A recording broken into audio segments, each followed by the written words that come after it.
सर्व स्वामी भक्तांचे पुन्हा एकदा खूप खूप मनापासून स्वागत आहे। स्वामींच्या कृपेने आपण सर्वजण सुखी, आनंदात, समाधानी तसेच स्वामींच्या सेवेमध्ये रममान असाल अशी आशा व्यक्त करून आज एक सुंदर असा अनुभव घेऊन तुमच्यासाठी आली आहे। हा अनुभव एका स्वामीकरी सेवेकरी दादांचा आहे। खूप सुंदर प्रचिती, खूप सुंदर अनुभव या दादांना स्वामींनी दिला।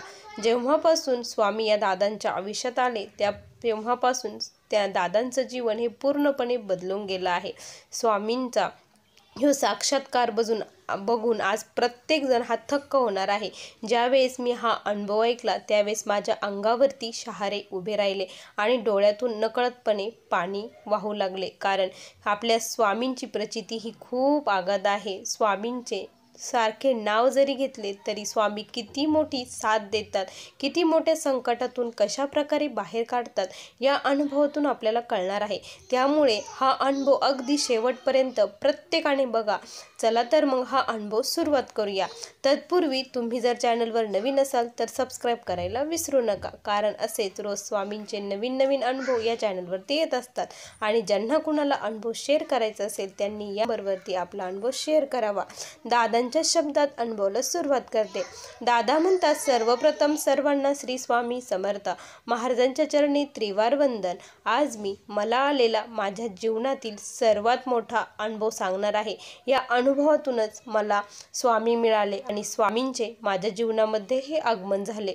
मी एक पोरका अनाथ मुलगा आहे। मला आई वडील काय असतात हे कधी कळालेच नाही, कारण मी जेव्हा जन्मलो त्याच वेळेस माझी आई ही मरण पावली। मी वयाचा 2 वर्षाचा असताना वडील हे माझे गेले, त्यामुळे आई वडिलांचं प्रेम मला आयुष्यभर मिळालं नाही। मी मामाकडे शिकलो, पण दुसऱ्यांच्या घरी राहणं हे खूप अवघड असतं। कितीही म्हटलं आई वडिलांचं प्रेम हे वेगळंच असतं। तेव्हापासून मी खूप समजदार हे झालो होतो, पण शाळेमध्ये माझं कधी मन लागलंच नाही। मी खूप पाठांतर करायचो, खूप याचा करायचो, पण माझी बुद्धी तेवढी नव्हतीच। मी म्हणायचो की नशिबातच नाही ते कसं मिळणार, त्यामुळे मी हे अभ्याससुद्धा व्यवस्थित करत नसायचो आणि त्यामुळे माझी शाळा संपली, माझी 12वी झाली। 12वी कशी तरी झाली, मी 12वी नापास झालो। आता माझ्याकडे दुसरा हा पर्यायच नव्हता। मला मोलमजुरी करूनच जीवन जगायचे होते, त्यामुळे मी मोलमजुरी करायला लागलो। थोडेफार पैसे मिळायचे आणि त्यातच ते पैसे मला मामाला द्यावे लागायचे, त्यामुळे काही माझ्याकडे राहत नसायचं आणि माझ्या जीवनातील हे दुःख कधी संपलेच नाही, कारण त्यावेळेस करोना आला आणि लॉकडाऊन पडलं। माझं जे काम होतं तेही संपलं। आता मी खूप मोठ्या डिप्रेशनमध्ये चाललो होतो। त्याच वेळेस मला कळालं की पोस्टामध्ये एक मॅडम आहे, त्यांना एका कामगाराची गरज आहे। त्यामुळे मी त्यांना भेटण्यासाठी त्यांच्या घरी गेलो। त्यांच्या घरी गेल्यानंतर मला जवळपास 10 वाजले असतील। त्यावेळेस त्या मॅडम त्यांच्या मी घरात प्रवेश केला, त्यावेळेस मला खूप मोठा स्वामींचा फोटो तेथे समोर दिसला। मॅडम आल्यानंतर त्यांनी सर्वप्रथम महाराजांना नमस्कार केला आणि अगरबत्ती वगैरे लावून त्या खूप वेळ तेथे पूजा करू लागल्या। मी म्हटलं की हे काय देवाची, हा कोण बाबा आहे, याची एवढी ह्या पूजा करू लागल्या आहे, किती वेळ झाला, मी किती वेळचा बसलो आहे, माझ्या मनामध्ये असे विचार येऊ लागले। त्यानंतर त्यांची पूजा ही सर्व झाली आणि ते माझ्यासोबत बोलण्यासाठी आल्या। त्या माझ्यासोबत बोलू लागल्या, तेव्हा मी सांगितलं की मी कामासाठी इथे आलो आहे। त्यावेळेस त्या म्हटल्या की 4 गावचे टपाल येतात, ते तुम्हाला सर्व घरापर्यंत पोचवावे लागतील। त्यावेळेस मी हो म्हटलं आणि ते म्हटले की 4000 रुपये महिन्याला तुम्हाला मिळतील। मी त्यामध्ये खुश झालो, कारण ही पैसे माझ्यासाठी खूप होते। मग मी सायकलवरती माझा प्रवास सुरू केला। माझं काम हे सुरू झालं।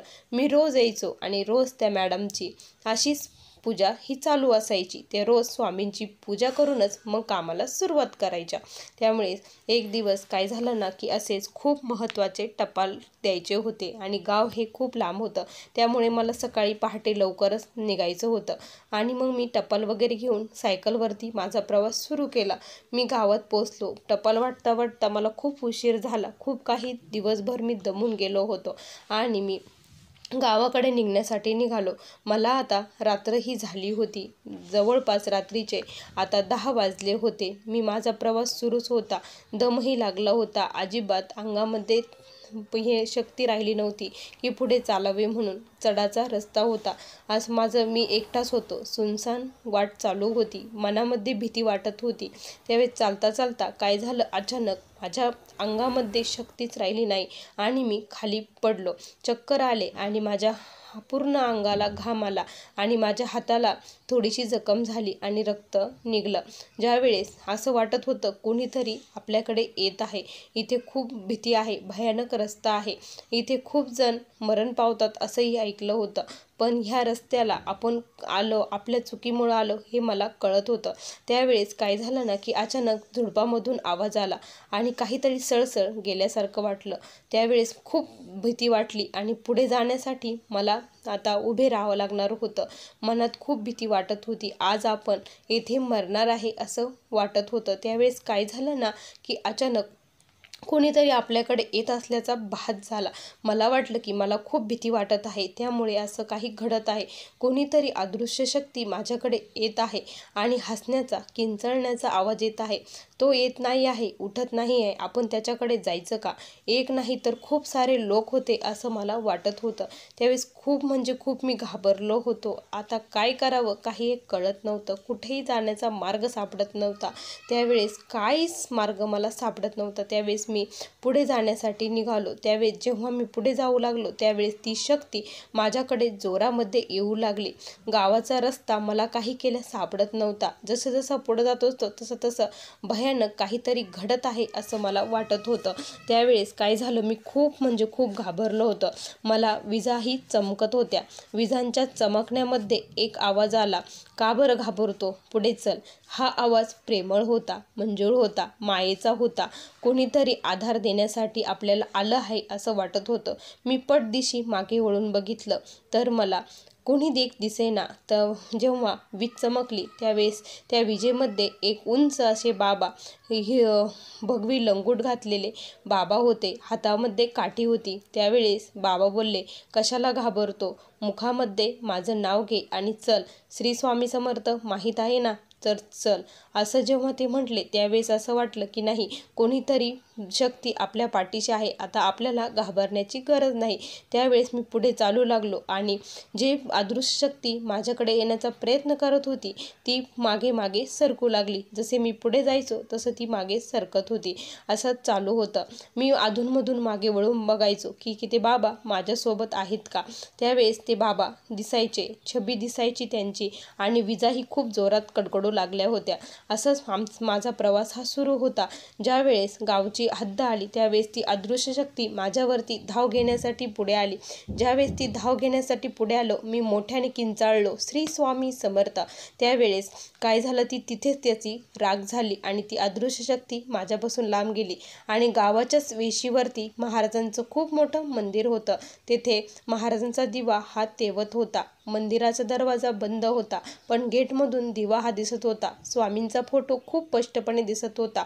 त्यावेळेस मी म्हटलं की माझ्या नशिबी स्वामी एवढं दुःख का बरं आहे, का बरं देवा एवढं दुःख माझ्याच आयुष्यात आहे. त्यावेळेस मागून एक आवाज आला, अरे जर दुःख नसतं तर कोणी आम्हाला विचारलं देखील नसतं, आमच्याकडे आलं सुद्धा नसतं. दुःख आहे आयुष्यात म्हणून तरी आमच्याकडे येतात, आमचं नाव घेतात. मानवाला तारण्यासाठी आम्ही या भूतलावरती जन्म घेतला आहे. मानव जो भक्त आमची सेवा करतो, आमचे नाव घेतो, त्याचे जीवन आम्ही सुखकर बनवतो.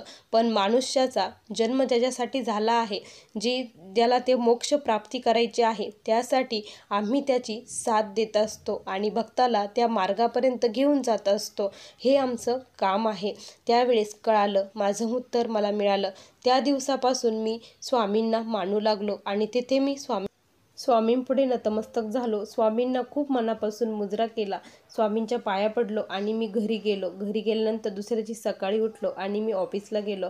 जेव्हा मी माझ्यासोबत घडलेली घटना, माझा अनुभव त्या मॅडमना सांगितला त्यावेळेस मी त्यांना म्हटलं की मी कधी देवाचं केलं नाही, स्वामींचंही केलं नाही, मग स्वामी माझ्या मदतीला का बरं आले, स्वामी माझी साथ का बरं दिली. त्यावेळेस मॅडम बोलल्या की दररोज तुम्ही नकळतपणे स्वामींची सेवाही करत होता, कारण जेव्हा जेव्हा मी स्वामींची सेवा करत होते तेव्हा तुम्ही माझ्यासोबत इथे बसत होतात. तुमच्या कानावरती श्री स्वामी समर्थ महाराजांचा हा मंत्र पडत होता, त्यामुळे नकळतपणे तुमच्या मनामध्ये स्वामी बिंबवले होते आणि स्वामींची सेवा तुमच्याकडून ही घडली होती. त्यामुळे स्वामींना तुम्हाला सेवेत आणायचं होतं, म्हणून तुमच्यासोबत स्वामींनी असं केलं आहे.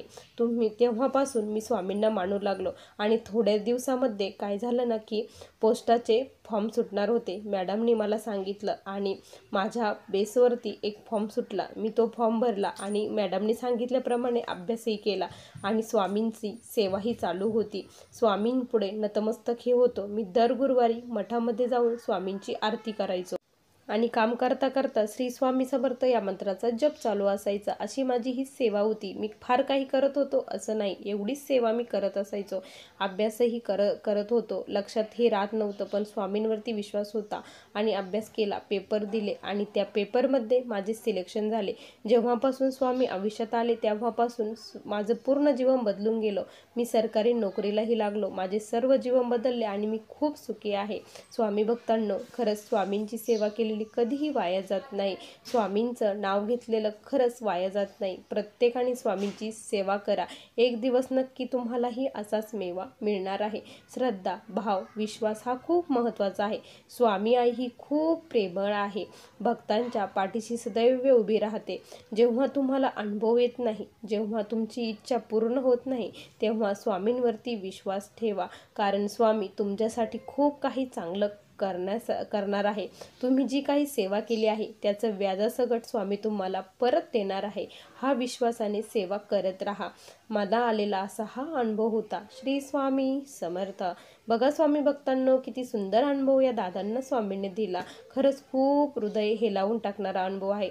तुम्हाला हा अनुभव कसा वाटला नक्की कमेंटमध्ये कळवा. पुन्हा भेटूया अशा सुंदर अनुभवासोबत. तोपर्यंत सर्वांना श्री स्वामी समर्थ. जय जय स्वामी समर्थ. श्री गुरुदेव दत्त.